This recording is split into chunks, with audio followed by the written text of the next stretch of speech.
Hey, I'm Bear and I read a lot of books. I also make a lot of art, and in this video I'm gonna give you the 5 books which I found most impactful and helpful in developing my creative mindset as an artist. Now, I'm gonna be coming from a music and video creating perspective. However, the characteristics that these books provide are also going to apply to painting, sculpting, slam poetry, and that's gonna bring us right into book 1. Book 1 is The Creative Act, A Way of Being by Rick Rubin. This first book is going to teach you how to think like an artist. It's all about creating opportunities for inspiration to kind of pass through your head and then allow what he calls your sort of creative antenna to pick up this inspiration and document it, get it down, get a draft written, get a demo recorded. It's all about possibilities. Basically, this is a great inspiration. It's all about how anybody can be creative. Anybody has these antennae and can pick up inspiration.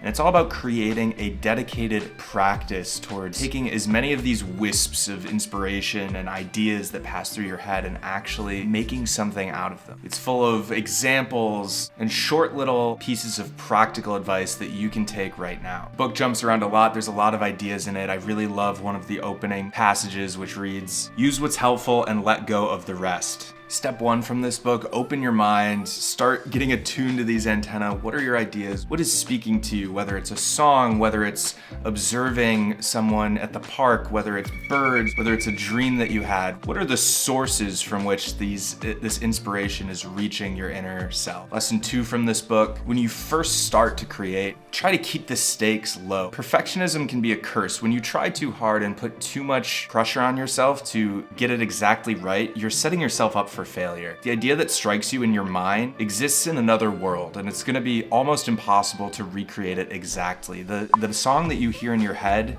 you can only get so close to making it in the computer or recording it onto tape. And the sooner that you accept that done is better than perfect, the sooner you are going to be a published creator. Now, once you get inspired with all of these amazing pieces of advice from Rick, it's time to learn the discipline of what it takes and how to actually become an artist. And so for that, I'm going to recommend reading Do the Work by Steven Pressfield. So Steven is also known for his book, The War on Art, which is a pun on the art of war, the famous military advice book. So the first concept that gets introduced in both Do the Work and The War of Art is the concept of resistance. And resistance is a force that opposes creativity and progress. When you get home from work and you want to watch TV, that's resistance.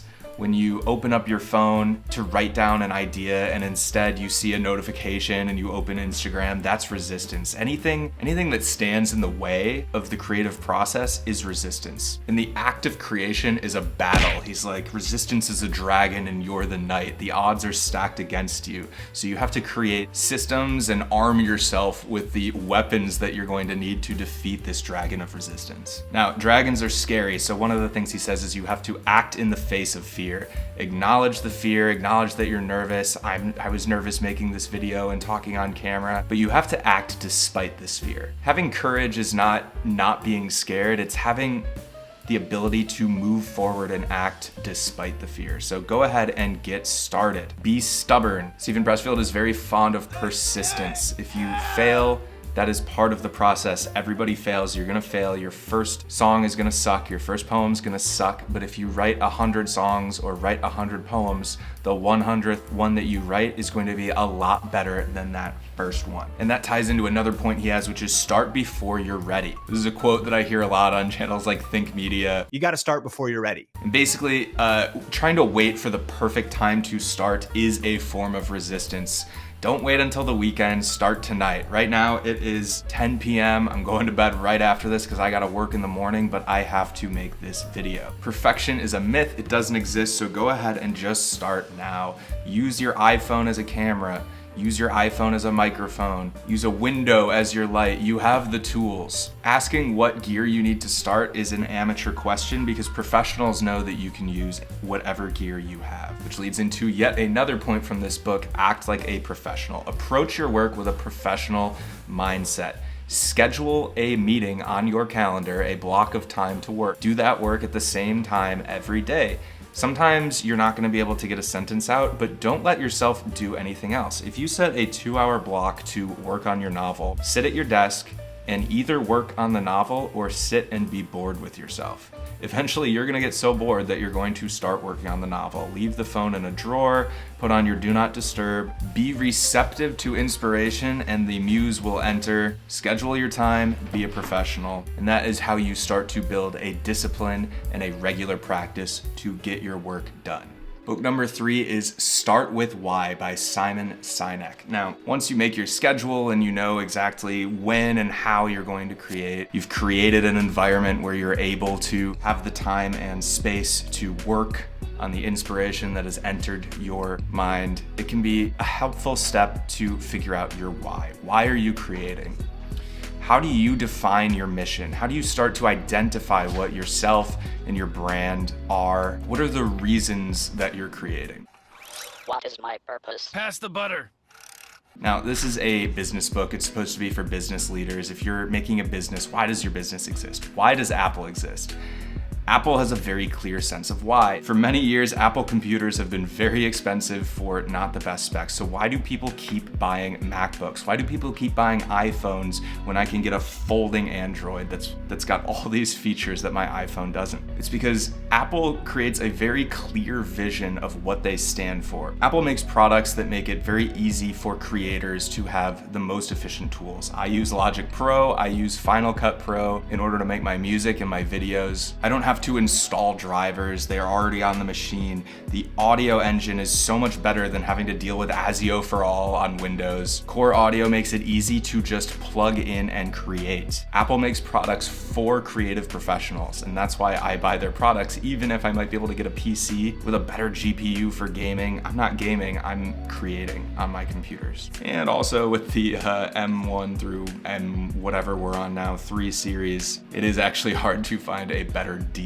than what is in the Mac hardware, but that's beside the point. Sinek introduces the concept of the golden circle, which consists of 3 layers. Your why, which is your core purpose, your how, which are your processes and values, and your what, which are your products or services. So for example, the golden circle for my dance music project, Isaac Bear, my why is I want to create interesting, unique sounds for the dance floor that aren't just the same deep tech track. My how is I create using Ableton and Logic. I try to use samples from places that other people aren't, so I'm avoiding splice in favor of making a snare drum out of some Foley I recorded of someone tapping something on the subway. And then the what that gets released as a part of that are the music and the videos that I end up with through that process. The final lesson that I want to go over from this book is something called the celery test. And what the celery test is it's a method you can use to test whether or not an action that you're considering is going to align with your why. So to paraphrase the origin of the term, like let's say you're going grocery shopping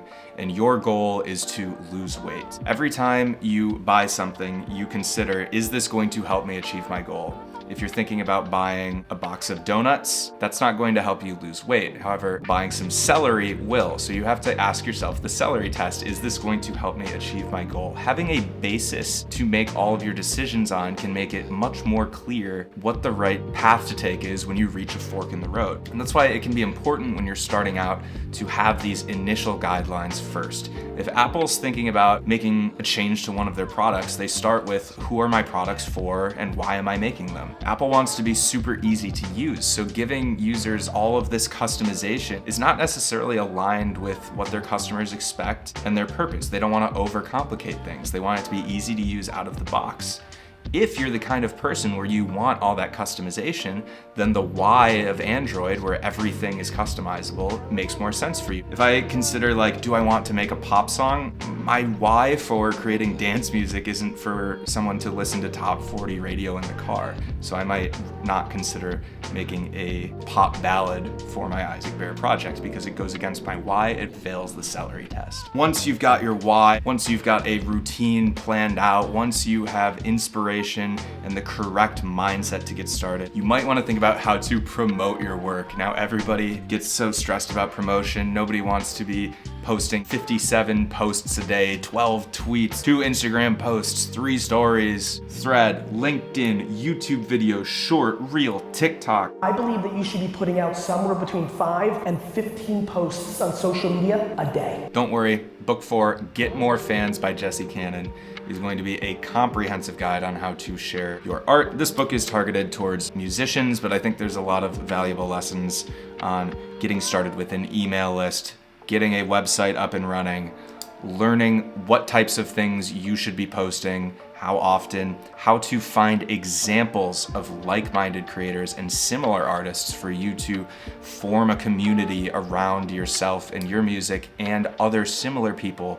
A rising tide lifts all ships, so if you work together with your community, whether you are an independent fantasy author or a watercolor painter, finding other similar artists and lifting each other up is going to help you share your audience and find the right people who will appreciate what you're doing. Now, how do you go about this? There's a few different ways. On something like Instagram, you might want to search, if you're a watercolor painter, hashtag watercolors. Try to find people who are roughly the same size or a little bit bigger than you. Give them a follow, comment something that contributes to the conversation, and start to kind of curate your feed. Now, this feed curation lesson can apply to a lot of different things. So for example, I have multiple TikTok accounts. I have a personal one, which has my real For You page of things that I'm interested in. And I also have a separate account for each of my music projects. Now, a trick that I learned from Jesse is on my electronic music TikTok account, when I first set it up, I go through my For You page and I dislike every single video that is not about electronic music.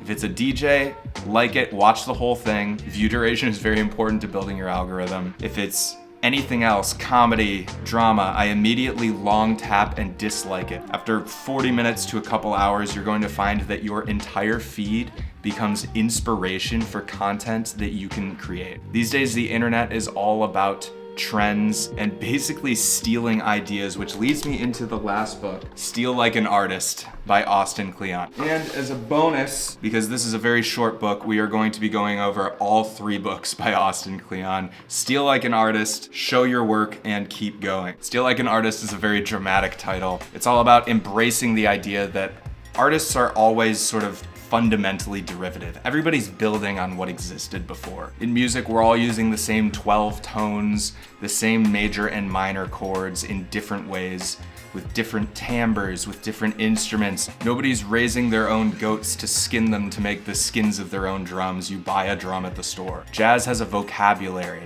All painters have access to these same colors of paint. With this in mind, it's impossible to not be stealing in some way, right? One of the big lessons from these books is that creativity is connecting. It's important to make connections between different ideas and concepts, but it's also very important to share your inspirations and influences openly.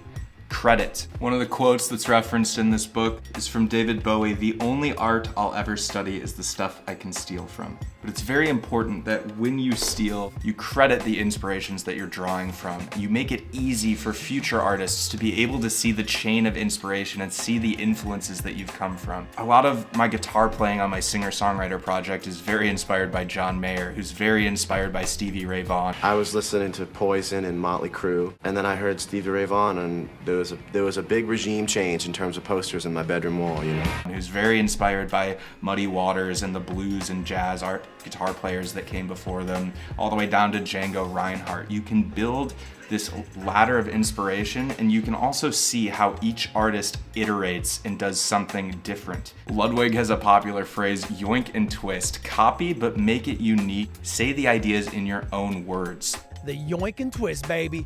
What everybody else is doing. Yes, you do not have to rewrite the entire playbook. And that way, even though each artist is copying and stealing chords and little solos from each other, you'll notice that the music of John Mayer or myself is a lot different from Django Reinhardt or Stevie Ray Vaughan. As Austin Kleon's series continues, he has a lot of other tips that tie into a lot of the other lessons in the books we've gone over so far. Be yourself. Be authentic. When you're stealing ideas, it is important that you say them in your own words and be true to your own voice and style. One thing that I really like that kind of ties in with the promotion side is to share your process. Don't be afraid to share your creative process. An important quote, paraphrased from the book, showing how you work can be just as valuable as showcasing the finished product. People love to see behind the scenes. Another big lesson that shows up throughout these books is the concept of planting your garden. Keeping a swap journal, writing down things that you don't really see as inspiration now, but might end up coming up in the future. To return back to that first book by Rick Rubin, and having your antenna always listening to find bits of inspiration, whether it's a bird chirping near you. Record everything, write everything down. You never know when you're going to return to it with a fresh set of eyes and ears and a fresh mind, and find yourself able to use it later. There's a famous Zen quote that you never cross the same river twice because the river has changed and so have you. Find joy in the process, stay playful. Now, if you're feeling excited and ready to go right now after watching this and you don't want to wait and you want to get started making music, then check out the playlist that I've got linked on the screen, and it'll show you how to easily get started making music on a computer for free using any set of tools. I hope you all have a wonderful morning, evening, day, night, whenever you may be watching this. Go out there and get creating, and I'll talk to you next time.